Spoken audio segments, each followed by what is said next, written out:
vous en porterez l'entière responsabilité. Ne le prenez pas sur ce ton, écoutez. L'argent du contribuable, ils en sont très généreux tout à coup. Ils disent « Ah, mais il y a 2 milliards qu'on peut basculer sur le contribuable, là, bientôt, c'est pas grave. » Quand on disait qu'il fallait le faire de manière à cibler sur la classe moyenne, c'était impossible. Les mêmes, au mois de juin, étaient contre l'initiative de 10%, qui elle aussi aurait basculé 2 milliards sur l'impôt, mais aurait ciblé sur les familles et la classe moyenne. Et tout à coup, en fait, maintenant, ces 2 milliards, on peut les basculer sur l'impôt, mais on les donne à gérer aux assureurs. Et puis on espère que les assureurs vont effectivement baisser cette prime des Vaudois en 2028 et encore dans un délai de 4 ans. Mais c'est de la foutaise. Le problème qu'on vit aujourd'hui, c'est qu'on est dans un drame et une crise. C'est pas vrai que notre système est le meilleur du monde. Arrêtez de seriner cette histoire. Arrêtez de faire croire que le reste du monde sait pas soigner les gens. C'est un scandale. On paye aujourd'hui, en 2025, on va payer 7 milliards de francs de primes en plus. Et on a des Vidimed qui sont menacés de fermer. On a les urgences pédiatriques à Zurich qui va fermer parce que les assureurs ont coupé les suppléments d'urgence. On a tous nos hôpitaux qui font du 24/24 qui sont en déficit.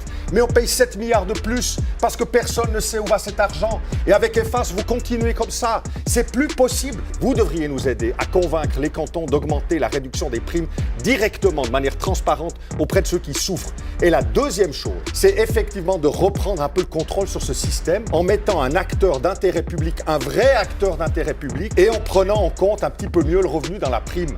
Voilà ce qu'il faut faire, mais pas ce machin.